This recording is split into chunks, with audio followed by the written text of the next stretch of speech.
Woe to Ariel, the altar of God, the city where David dwelt. Add ye year to year, let them have holidays. Yet I will distress Ariel, and there shall be anguish and sorrow, and it shall be to me an altar of God.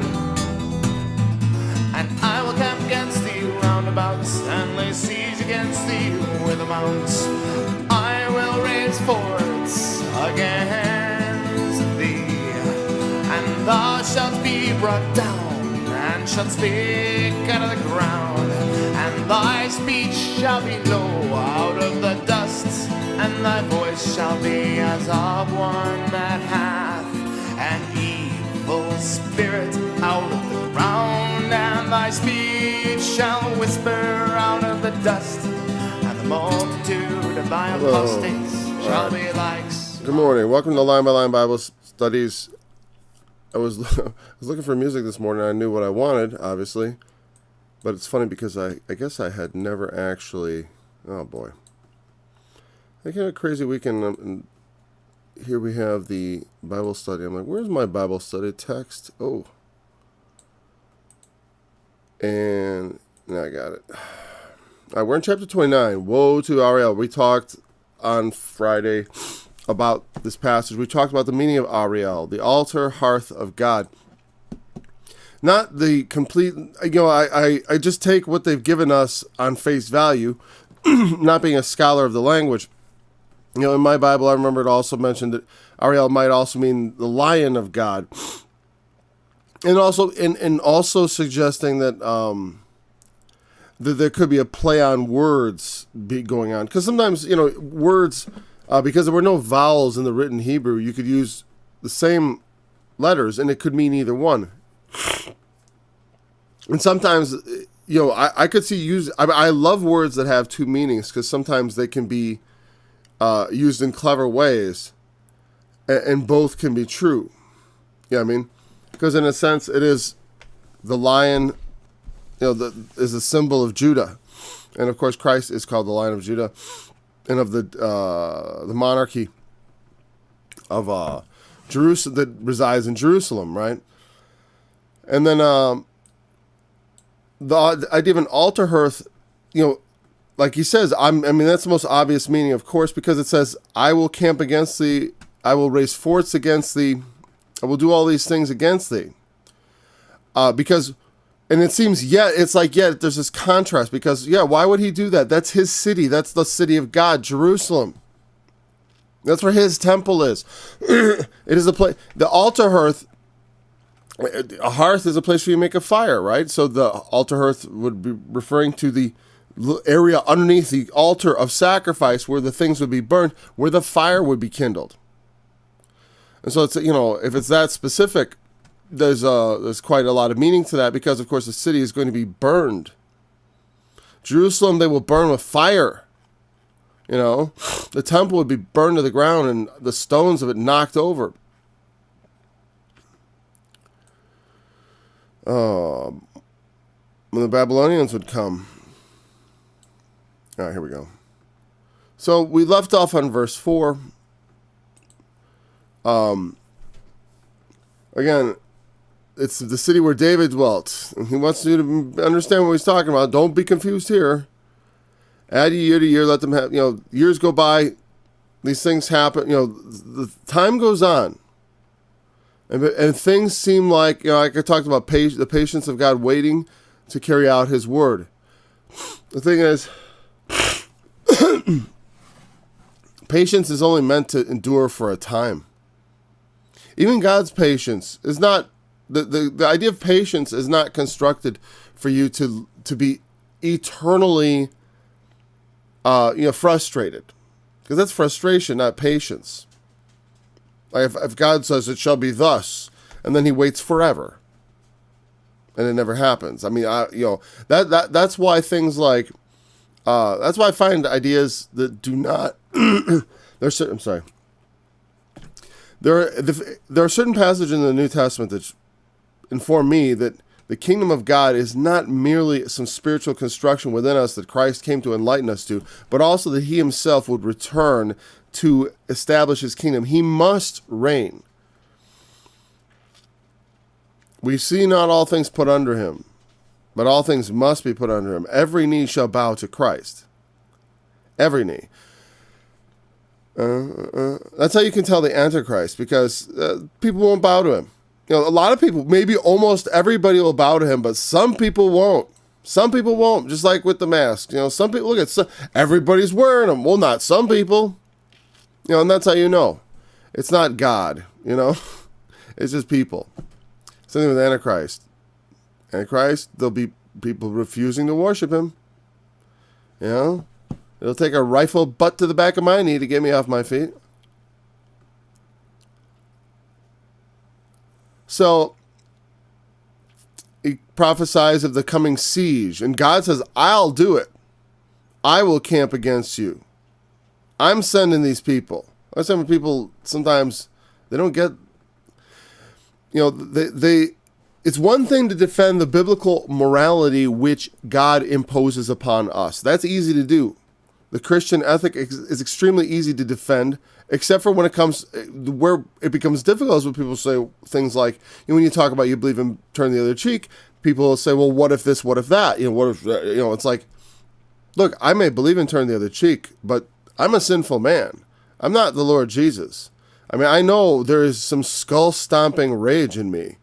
You know, yeah, if somebody starts doing something to your kids or family, but it's like, yes, I'll probably lose. You know, I don't think I turn the other cheek. Besides, it's not even, when I think about it, defending the weak, I don't have the option to turn my cheek at the oppression of the others. You know what I mean? Like, I can't look at the oppression of others and go, well, you know, I'm a pacifist. See, that's not what that means. Turning the other cheek is more about insult. Yeah, that's something I have a problem with too, like taking an insult without losing my mind. Not that I can do that, but I'm just saying. But sometimes when caught off guard, especially when someone I may think of as a friend and I'm unguarded with. So if I'm in a guarded moment where I realize, okay, I'm coming into contact with an enemy, and I need to have calm and, you know, and all that, I can maintain myself. But when it's like somebody who you think of as a friend or something, or a family member, and they turn and bite you suddenly, you know, it tends to get a bit hot. And so, you know, that's understandable. Not great, though. You know, it's like that would be a good time to practice turning the other cheek. You know, when your loved one does something that hurts you, you know. Here's the thing. If when your loved one hurts you, you can't turn the other cheek, you're sure is not going to do it when your enemy slaps you. You know, if you can't turn the other cheek for your husband, wife, father, sister, brother, friend, then, you know, don't even trouble yourself too much about turning your cheek to the enemy, because you won't do it. You know, you can believe in it, but you won't do it. So, you know, that's and God help us, we can, if the Spirit will allow and give us the strength that goes beyond our human capability. Okay, I'm just talking about human beings and our limited abilities. With the Holy Spirit, all things are possible. You know, with man, this is impossible, but with God, all things are possible. So, the Old Testament, God, you know, they'll say it's this raging, horrible, and this is a good example, but it doesn't change in the New Testament. It never changes. Jesus Christ returns in a bloodbath. I mean, if you literally, you know, that's why in my Book of Revelation cover, if you've ever seen it, when I did the Revelation, I mean, literally, when we studied the Book of Revelation, I used the cover my brother created me of Jesus riding a white horse through a river of blood, because that's the imagery we are given of the return of Christ. So don't misunderstand a thing. That doesn't change. God is God. He is not a man. He is not, you know, the morality God gives us to do is not the same as what he says, vengeance is mine, saith the Lord. I kill and I make alive. Neither is there any that can deliver out of my hand. That's what God says. Men may think that from time to time, but when men start thinking like that, what do we say? He's acting like he thinks he's God or something. You think you have the power of God to decide who lives and who dies, like you're all-knowing, and you have the ability to carry out the kind of justice that would require a righteous execution of a death sentence. But God does have that. See, God has the power to righteously execute the sentence of death on any man, and when he does, it's right. The sentences of God are right. You don't like it. Oh, it's against me. Well, of course, defund the police, defund the justice. We don't want justice. God forbid. Because justice would mean justice for us. Yeah, so they don't like it. It says, I'm going to camp against you. Their children should be dashed to pieces before their eyes. Their houses, God's terrible. The Bible, it didn't say, you Christian, go do that. That's the thing. People don't understand the context of things. It's like, they're like, the Old Testament was a genocide. Yeah, there was. And there may be yet again if we do not stop it. All right. Verse 5. Verse 4. Sorry, that's what I'm wrong. Remember, I was going to say, remember last chapter, the crown of pride. Now, that was talking about Ephraim, but there's a humiliation spoken of here. I just want a sip of coffee. Moreover, the multitude of thy strangers shall be like small dust, and the multitude of the terrible ones shall be as chaff that passeth away. Yea, it shall be an instant suddenly.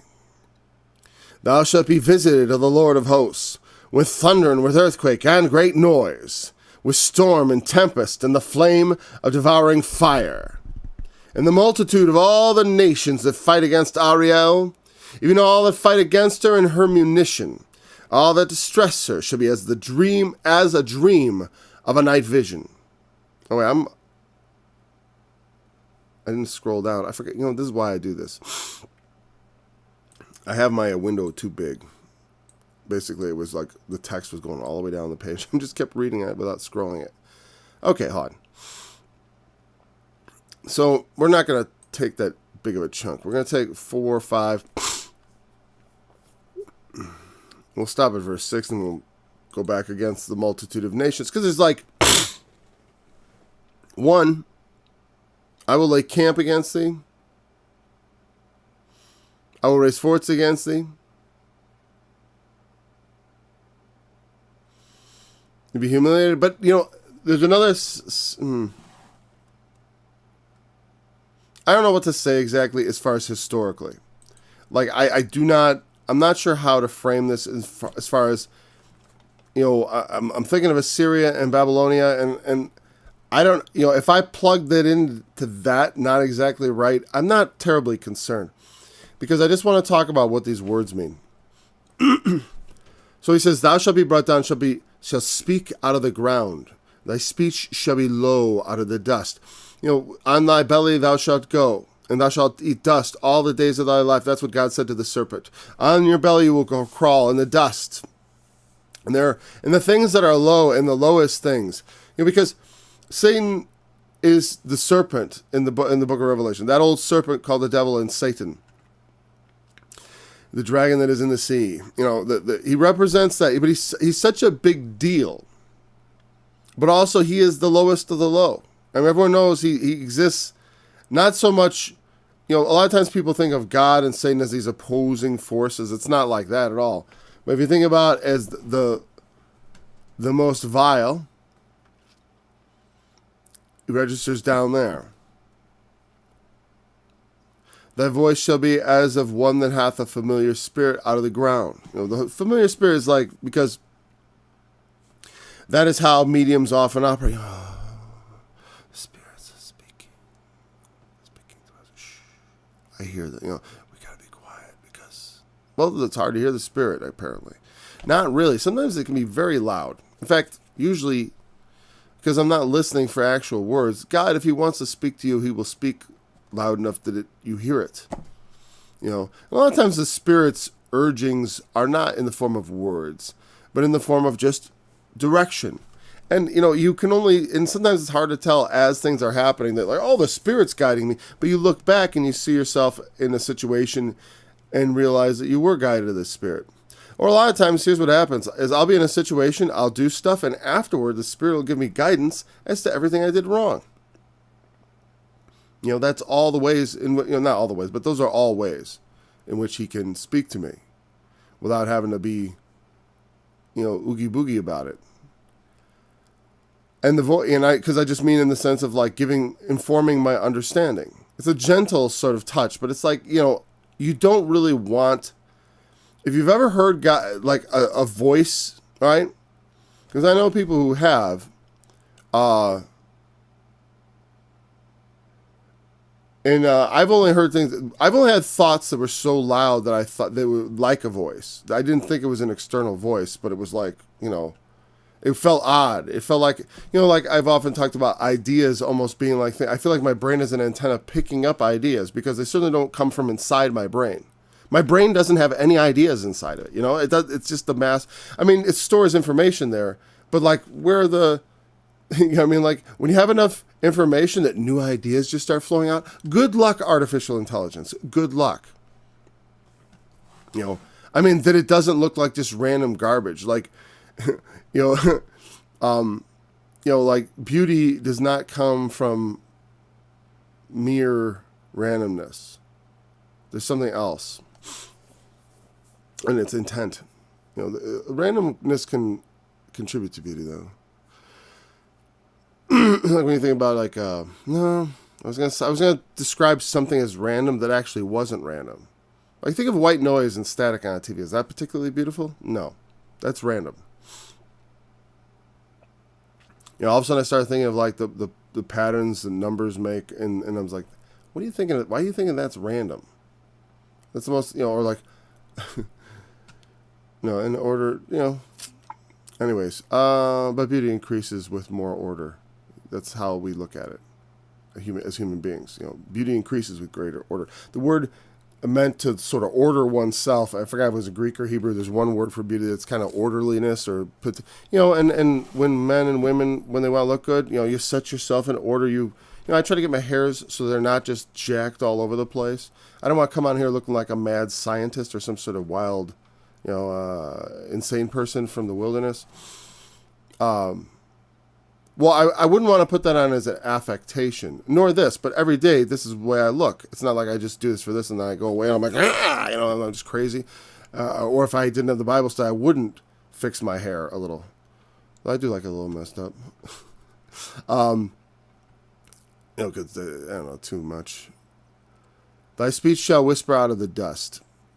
So comparing to the degradation of the serpent from, that's the most thing I think of. It's like, so what was it? The serpent, he tempted them and he lied. Thou shalt not surely die. And they also thought, surely this will not come to pass. Surely the Lord will not do this to us.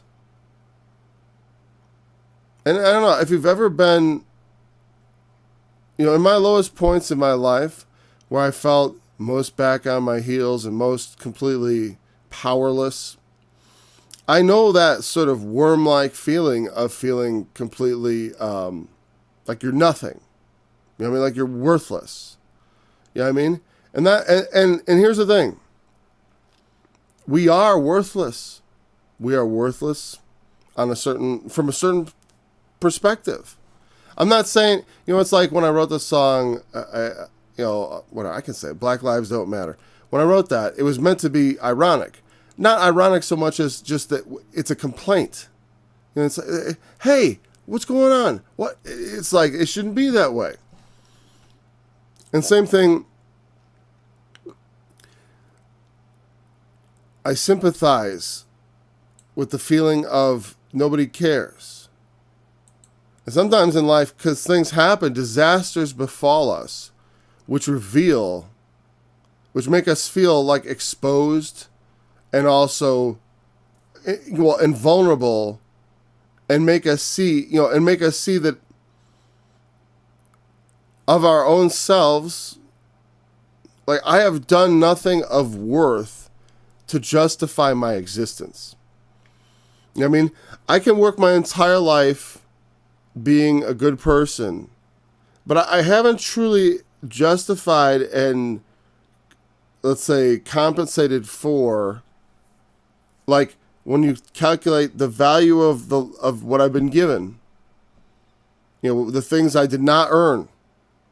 This is my very life itself. I didn't earn it. I happened to be the person that resulted from the sperm and egg combination that was, the lucky one, blessed of God. If you don't like the word luck, whatever. I just mean it's a seemingly random thing. Millions of, everyone knows about the birds of the bees, right? It's not, every time it's something different could happen. And wow, I'm the beneficiary. It's like winning the lottery. Literally, everyone who's walking on the planet Earth is like a lottery winner. I mean, we've won life's lottery. We've already won. Then there's what we make of it and what people are making of it around us, because sometimes we don't have the power over our lives to do with our lives as we will. But no matter how your life is sliced, you sometimes can come to moments where you realize where you've been either humiliated, and you realize it's like there's no, all the things I take for granted in life that I assume are the underpinnings of why I'm, where I am and all that. A lot of it's foolishness. And really, I haven't done anything to deserve all the blessings I have. Neither have I received those blessings and done my utmost with them, as one should. So I haven't, lived up to the expectations of what I think God wants from me. And maybe this is not, God knows our frame. When I say that, that's also, I also know that I still have breath and I still have life. And if I continue, maybe I can, I can definitely move in that direction. I can move towards pleasing God, of course. And that, of course, we do. When we put our faith in Christ, we've already pleased God. And it pleases him that his son would be the sacrifice for our sins and that they could all be washed away. But I'm not speaking of sin primarily in this case. Well, sometimes it can involve sin, because Christians sometimes are embroiled in sin. And you have a sin maybe you can't get rid of. You know what I mean? But maybe you're not doing enough to buck it off. It's like, and so then something bad happens to you as a result of your sin.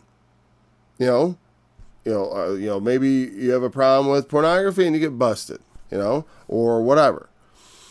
Those things can be humiliating, and they can be, but they are important, instructive moments, because it's like, hey, you can either come to Jesus on your own, repenting, or you can get busted and be humiliated. And these things are necessary. Sometimes that's the way it goes.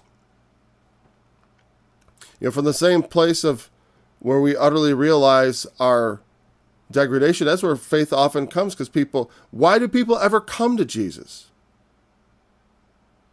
Why? They want their sins forgiven.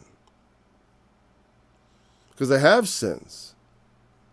And somewhere down there in the dust, they realize that they have no hope of themselves to ever crawl out of the dust, because they are at odds with God. They're liars like Satan. A lying tongue. And this is all, Israel. They thought, it will not come to us. When the overwhelming scourge passes through, it shall not harm us. We can hide under these lies. The multitude of thy strangers shall be like small dust. And the multitude of the terrible ones as a chaff that passed away. The strangers, these are the foreign powers and stuff, but powerful foreigners within the nation. Oftentimes, as we have international relations, right? And it's such a crock. It's what our international relations starts to become after a while, when you get all these like incestuous government, and I just mean people are, things are just too much corruption in government. And it just basically is, we send diplomats to other countries, and their job, as they see it, is to be friends with all the other diplomats and to go to the party, and to get along with their buddies. And yes, to represent our country, but that's really their only purpose. is to represent our country to other countries, not just to be so, but it becomes something else. And they all start thinking they are something. And so, they go among the people, we're pleasing, their friends in the elite cadres of the world governments that they think they're forming or whatever. That's they're hanging around with their buddies from other countries, but the people they represent, they have not so much a mind for. Just like with the last election, the whole point was to prevent the will of the people from happening by count every vote, especially these 50 we copied. Especially these 4,000 over here, especially, count every vote. I want to count all the voters. Let's count all the voters. And, it's not the votes that count, it's the voters.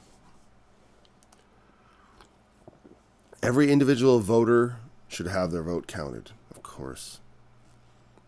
But nobody should have their vote counted twice or 5 or 6 times.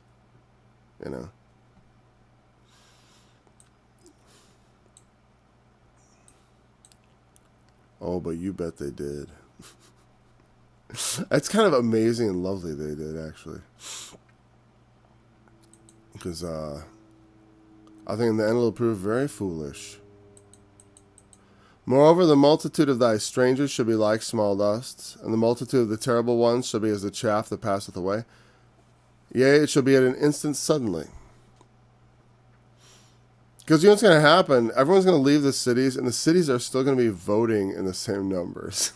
Because they'll just use all the houses. All right. Empty houses will start voting, and vacant lots. Moreover, the multitude of thy strangers shall be like small dust, and the multitude of the terrible ones shall be... Okay. So, they put so much stock in these strangers. These are thy strangers. Ah, yes, the ambassador from Egypt is here, and or whatever. The people they bring in, the stranger. All right, now there's a lot of... you don't understand. The Bible is not the xenophobic book. It isn't. There is a law. In the law, it is very clear. The Bible has an equal protection clause.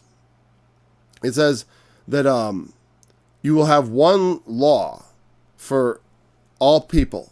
There's not one law for your people and then another law for strangers.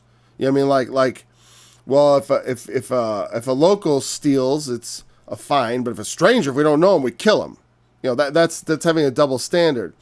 And so in the law, it was said, no, you will have one law for all people, not for the stranger and also for he that dwells among you.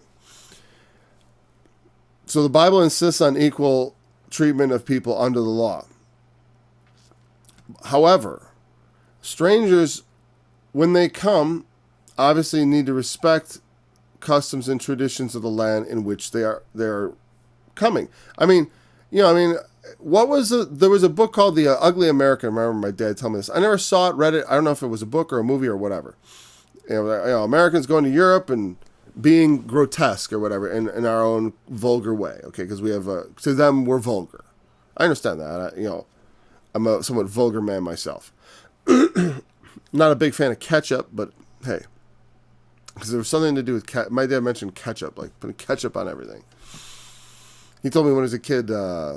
One time, he went to a friend's house and they were going to have spaghetti for dinner. Everyone got a plate of spaghetti, and then they put a big bottle of ketchup on the table. That's how they ate it. All right. Anyways, strangers should respect the laws and customs of the country. A stranger shouldn't come and then just start breaking the law. If that's the case, well, they should be deported. We could get into other issues, but. Okay, strangers, when they come, need to respect. And when they do, they're welcome. They should be welcome. They should be protected by the same laws. You know what I mean? And respect just means, don't try to undermine the country that welcomed you. You know what I mean? It's like we have you have such great laws. You treat strangers equally. Have you heard of bail? And it's all, in this country, I do not fear ideas. Though some idea, I want to say I don't fear the expression of ideas, but some ideas are to be crushed. You know, and like, I mean, gosh, you know, think of an idea, you know, you think every idea is the same, you know, there are lots of ideas that people have, you know, maybe I should, you know, like, impulses to evil. I mean, you can think of those things that are not good ideas. Everything that pops in your head is not something you ought to do. But, but when strangers come to the land, bring in negative, things and stuff. Well, especially when it's cultural corruption and rot, God will look on them with displeasure. And it doesn't change the way they're treated under the law or anything. But that activity is insidious. You know what I mean?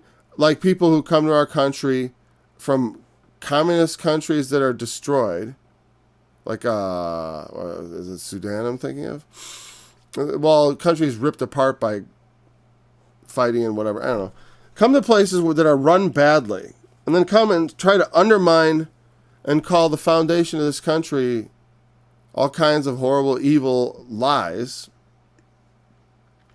Like I said the other day, you know, that slogan they've been saying, like, white supremacy is the biggest threat to our democracy. I think what they really mean is America is the greatest threat to international communism, atheistic communism. It's something like that.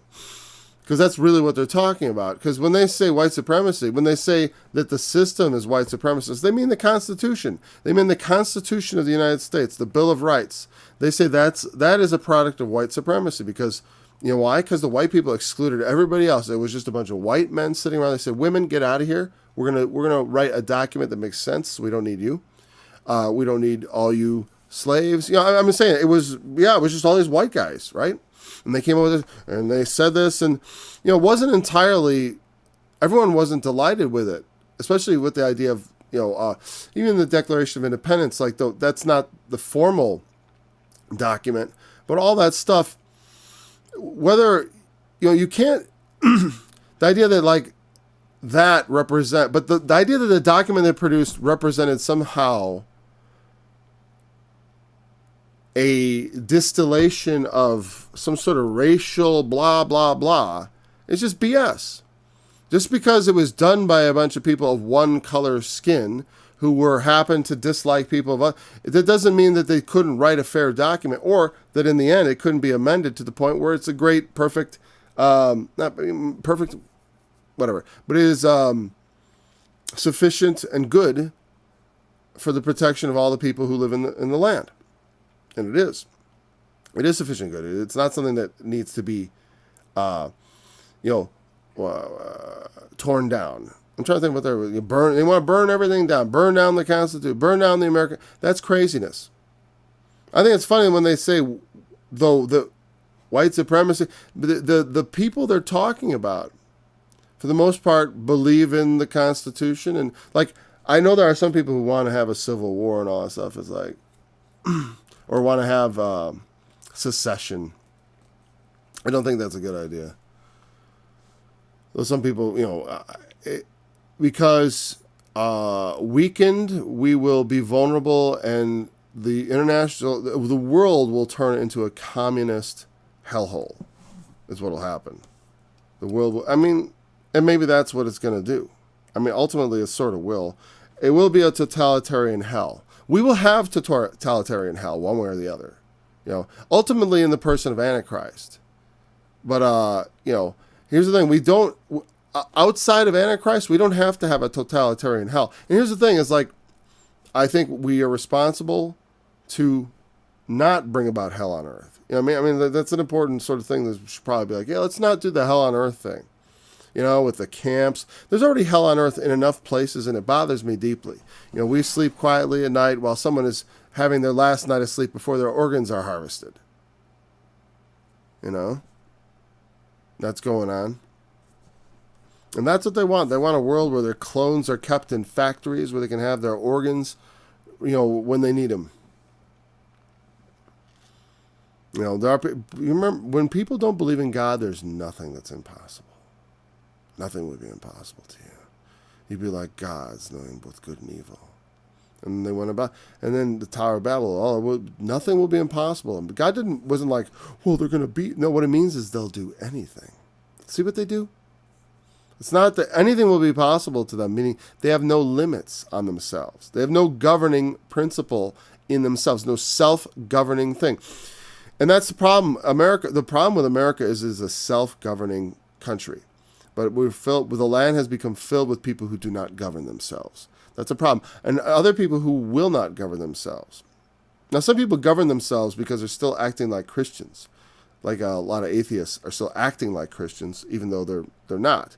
Up here, they're not Christians, but out here they are.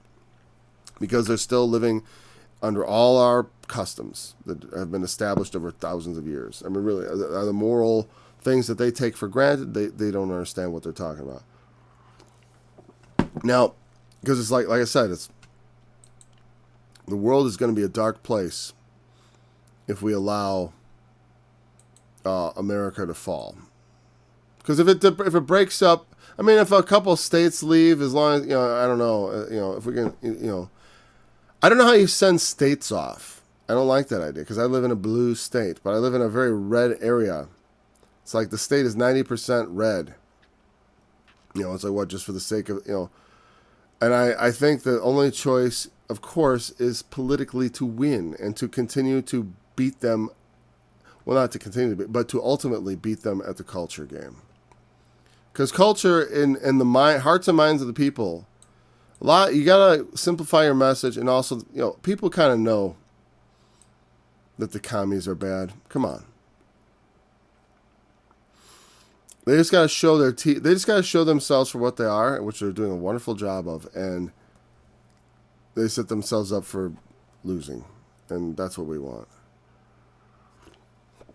Because I don't want to have to do with all this, where the strangers corrupt your country, and it doesn't look like America anymore. I don't mean their skin color. I mean when you have mobs of people corrupting the justice system, where a guy can't get a fair trial, the judge admits he can't get a fair trial, but they try him anyways. Where jurors admit they were intimidated, where Congress people, where you have basically mob rule. We are on the verge of mob rule, which is democracy. This is not a democracy.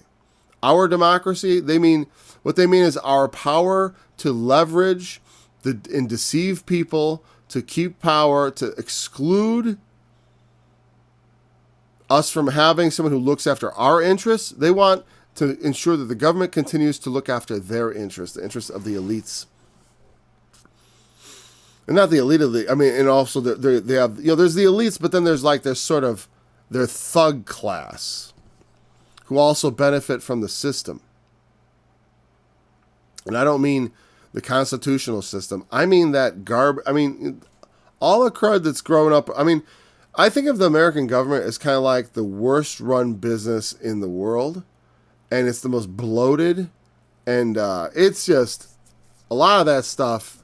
The thing is, you end it. You think about all the people that work in the government. I mean, it's insane. And they are, in a sense, a danger to all the rest of us. Like, all those millions of people are a danger because they are the administrative state. And if they all sort of think a certain way and do a certain thing, they can just, they control the levers of power altogether.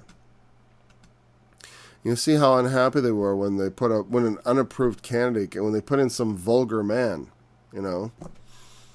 See what happens. They make sure that doesn't happen again. Multitude of the terrible ones shall be as chaff that passeth away.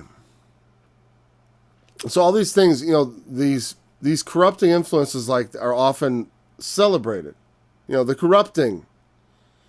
The people with, because in a sense, they could be the same race as us. The point is, you see them, I don't know. I've seen images lately. You see, these singers, they dress up like heathen, intentionally to look heathen and show off their hedonistic. They put on clothing there was some grotesque puppet show of some sort of like, there was like some guy, two black guys, and they were looking, it looked kind of gay, right? But they were all gold and looked like Egyptian whatever, or it wasn't Egyptian. I couldn't tell because honestly I only saw it for like a snap second. I was like, okay. But that kind of, or also there was some women doing some weird stuff. Like I said, I can't sit around watching this stuff. So, but I've seen shots of this stuff, and it's when they want to show this off, they go to the ancient. They dress up like there's a sort of ancient feel. There's a harem feel of like, something not from our time, a foreignness. Foreign idea, because they know this isn't. You don't put an American flag behind this. I wanted to come up with a real derogatory word for it. Filth. You don't take filth and then like fly the flag. I mean, you might as a way of crapping on the flag. Of course, people would love to do that, but you can't do it they can't do it unironically. They can't put a flag in there like when I do. When I put a flag up, it's like it flies. And it has its normal power. It does what it should do. It's not a joke. But these people bring in this garbage, this filth into our culture, and they corrupt the children, and they corrupt the young adults, whatever. They corrupt everything, and they show it off like it is corruption because they know it is corruption. They don't hide it as anything else. You know what I mean? And these are all such important people. Terrible ones. What is terrible in this context? I'm just, terrible can mean a lot of things. It might come from a lot of different words in Hebrew. Let's see which word they use here. Wow, we're 40 minutes into it. I don't really feel like I've wasted any time. I wasted maybe a little. Oh, wrong. That's why I didn't want to go there. Okay. So, multitude of thy terrible ones. I'm going to hustle through this. Where is my jump to chapter? There we go. And I'm going to switch over so you guys can see in just a second here. There we go. While it's loading. Go over to browse the internet mode. And up we go. Sorry. All right. So, multitude of thy terrible ones. Strangers. Zur, that means like other. And that's not an unfamiliar word. Terrible ones. Okay, yeah. Terrible ones. Aritz, it means awe-inspiring, terror-striking.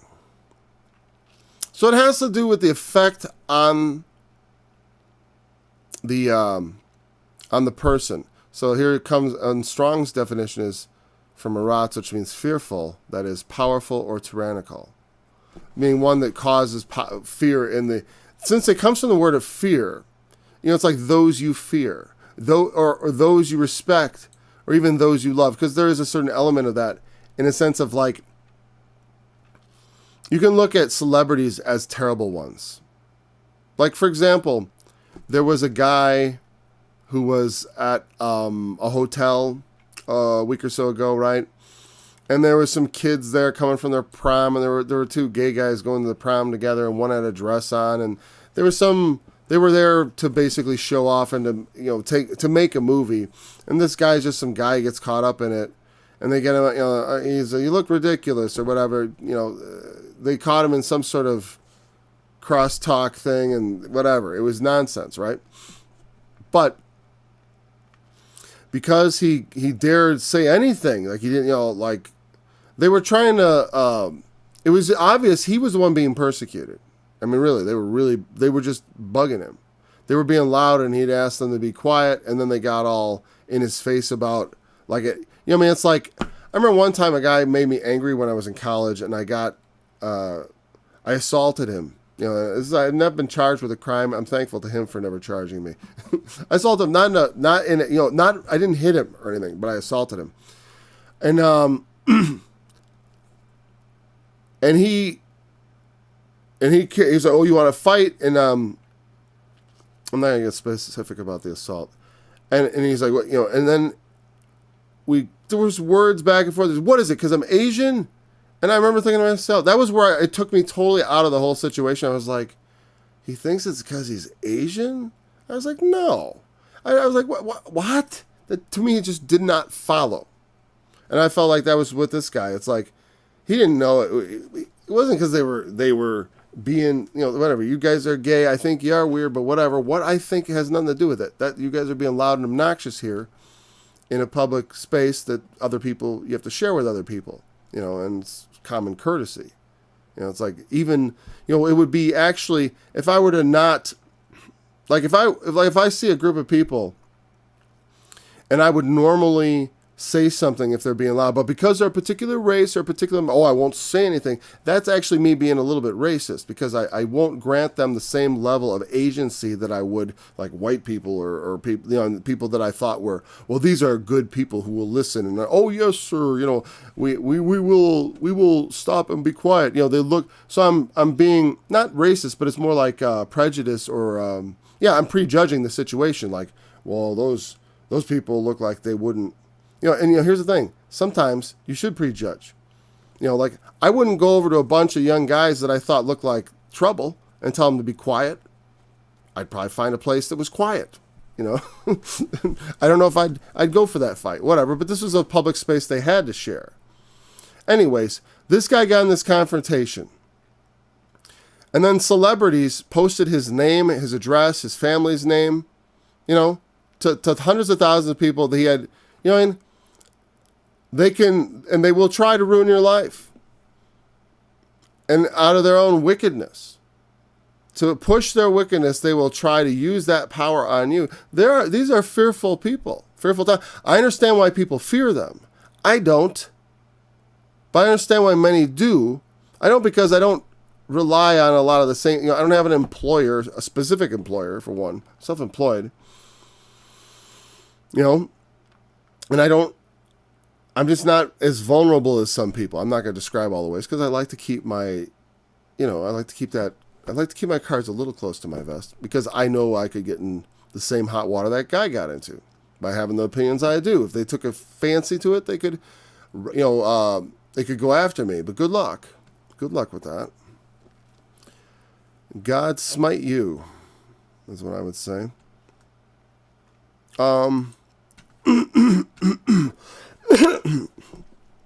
So these people are not, they're like the dust, the chaff that passes away.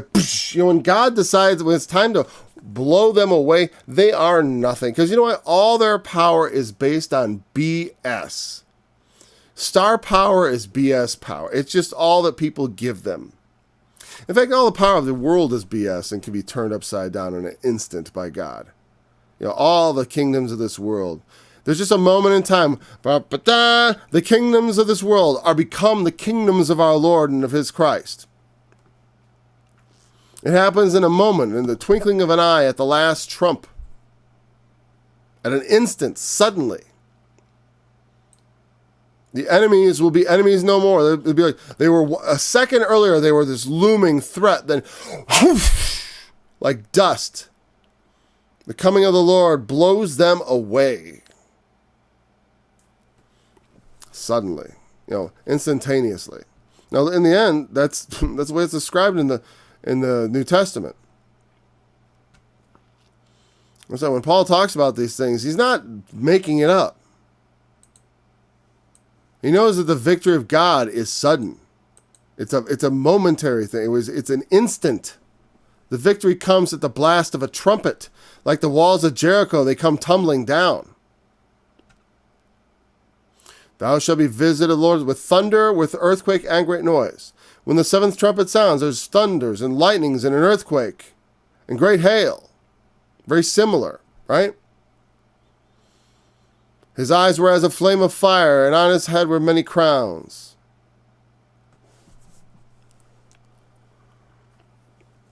With storm and tempest and the flame of fire.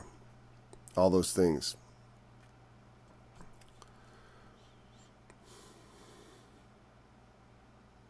Let's check where we're at. And the multitude of all the nations that fight against Ariel, all that fight against her in ammunition, all that distress her shall be as a dream of a night vision. So, Thy terrible ones are one. There are two ways you could look at the strangers here. As far as I'm concerned, you can think of it as the stranger within. The stranger within the gates that is a corrupting and evil influence, not just because they're a stranger, but because of those reasons. And terrible in that sense, because they're terrible ones, ones that cause terror. Or they're the terror without. But they are our terror. They're the things we're terrified of. The enemy without or the enemy within. Because it says thy strangers, to me, that means strangers that belong within. But, it could be looked at the other way. I'm just pointing that out because it's a thought you can have as like in or out. Because here we have the multitude of the nations to fight against. Now that's definitely a reference to strangers without. There's a maybe both. There's always both. Really, there's a stranger without and the stranger within. But it's all going to be as a dream of a night vision. All that distress her. All that fight against her munition. I just want to know what the word munition is in Hebrew, just because I'm curious. Because I just want a word that's specific in English, I like to confirm. Munition. It says bulwark, whatever. Okay, munition. I'm not going to try to fix that. Against her walls, whatever. She'll be as a dream of a night vision. Well, what is a dream? Well, you have a dream. You see, and then, it's gone, right? Boom, you wake up, it's like, oh, that wasn't real. It's going to be like they weren't real. The enemies of God are going to pass away. And it's like sometimes I talk to my wife about the past. So remember when we lived in this place? And it was like, and that the world that we lived in, it's gone. It's a weird thing with kids, Like you get these adorable little babies and they become little children. They're cute and they do things and they're amusing and stuff. And they grow up and they grow. And pretty soon they aren't little children anymore. They're adults and they're not cute. They're, whatever. And maybe they grow up into bad people or whatever. But eventually, in some way, we're all bad. Of course, selfish, untruthful, or we can be. And if we don't recognize that, we can be a hazard to ourselves and to those around us. Because everyone's got to govern themselves. When I walk around the streets, I got to it's good to think that the cars mostly are following the rules and the people there are looking out for pedestrians. I'm looking out for myself too, but if people wanted to destroy each other, it wouldn't be hard. And it's good that we all kind of play along. But it shall even be as when a hungry man dreams, and behold, he eateth, but he waketh, and his soul is empty. I think it was one of the first verses I had taught to me by Arnold Murray when I was first studying the Bible. I think this was the one that really hooked me in Isaiah, just because it was such an interesting idea. A hungry man dreams, and behold, he eats, but he waketh, and his soul is empty. Whereas when a thirsty man dreameth, and behold, he drinketh, but he waketh, and behold, he is faint. And his soul hath appetite, so shall the multitude of all the nations be that fight against Mount Zion. I think what it was is I realized when I first was shown this, I was hearing him read it and looking at it, and I was like, I understand the analogy. It's not hard to understand, right? I think I was fascinated with it at the time. Now I feel like, what do I say about this? Well, it's important. There's a lot that could be said, obviously. Those that fight against God's, there is a sense in which, Jerusalem is the city of God, but there's another sense in which it's not. Like I said, it's all depending on the perspective. And the city often has to be cleansed, and then it becomes the city of God, or becomes again, sometimes things have to be cleansed. Something like Jesus when he cleansed the temple, or the money changers. My house shall be a house of prayer. You have made it a den of thieves. But it will be as when a hungry man, you're hungry and you're dreaming of eating, but you wake up and you're empty. That's the way it is. People feel like they're being fulfilled. That's deception. I usually would make this, I remember in my early days, this was all about preachers. That's like everything, because I was so I was anti-establishment in the religious realm, and I still pretty much am. Because the established so much is wrong with those organizations, just like the federal government. They got too big and bloated. And it's just a bureaucracy, and you see how corrupt some of them become. I mean, is there any church in the world that Martin Luther would think was appropriate for the church to I want to say pretend to sanctify a marriage between two men or anything else besides what a marriage is? I mean, it's like in government, it's one thing, but when you talk about in a church, I mean, every church can do as they please. They will answer to God. I mean, there's room for corrupt churches. I've read the Bible. I've read the Bible, and according to the Bible, there's not all churches are good churches.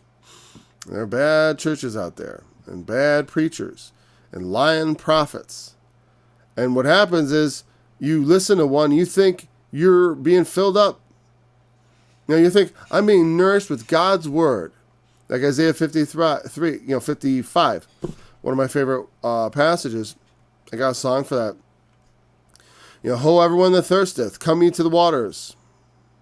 And he that hath no money, come ye buy and eat. Ye come, buy wine and milk without money and without price.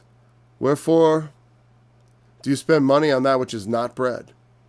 And you labor for that which satisfieth not. And then God says, come to me, and I will give you the things that nourish you. For bread. Jesus said, I am the bread of life. When someone is truly feeding you from the Word of God, you're truly being filled in a spiritual sense. Right? You should be filled up, and then good should come of it, and God's Spirit should work from it. And it should bless you, you know, in some respect. Either gaining in knowledge, in significant knowledge. A lot of times we don't know if the knowledge we're gaining is significant because we are ourselves new beginners at faith. We don't know what we're doing. So how do we know what we're supposed to think? Or, you know, and I'm not here to tell you what to think, but to tell you to inform you of the thoughts that one might encounter, and also to give recommendation, of course. I mean, we know the truth. You know, the Christ, the Son of God, laid his life down and rose from the dead. And thereby we have faith that he will return again, and that our sins are forgiven, and he will redeem even our dead flesh from the corruption of the grave. I mean, that's the power of God. But there's much more to our faith than that massive critical cornerstone. That is a major part, but you must build on it, right? And take heed how you build thereon. Like we said, that passage, what was the passage?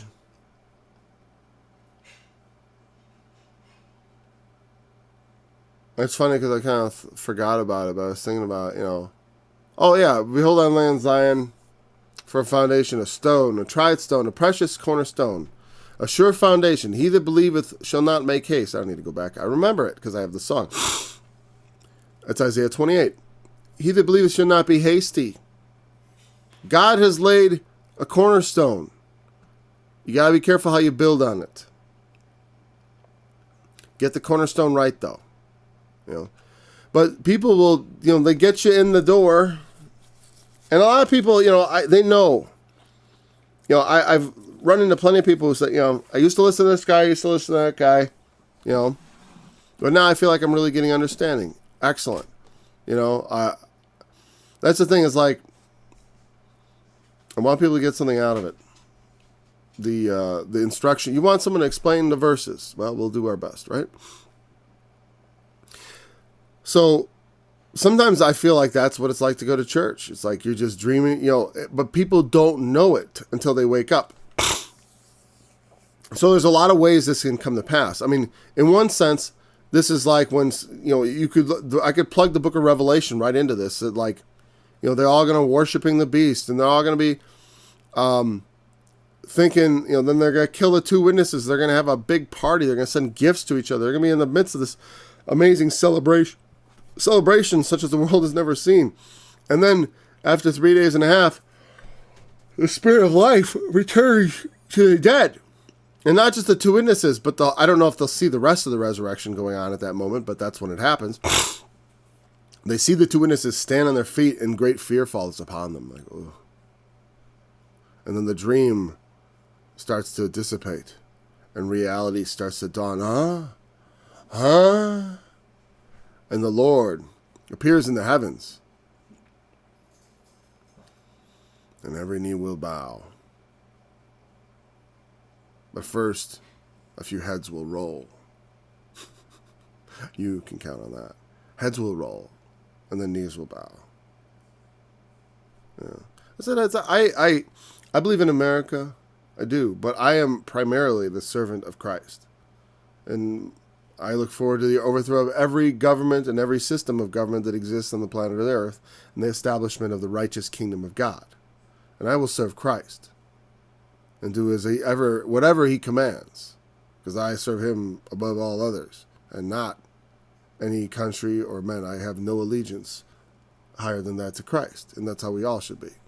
But I have secondary allegiances to my wife, to my family, to my country. I do. Because my country is not, our system of government we must preserve, but that is not my country. My country is my people, all these people. Not my people is just the people close to me, the people that we share this land together, all of us. Because I do not believe in, when I say my people, I do not mean quarter Italian, whatever else. I don't have a people like that. I really don't. Except maybe, my extended family. They could be, if I was talking about that, but I'm not. That's annoying, because it's like, I live in this weird time,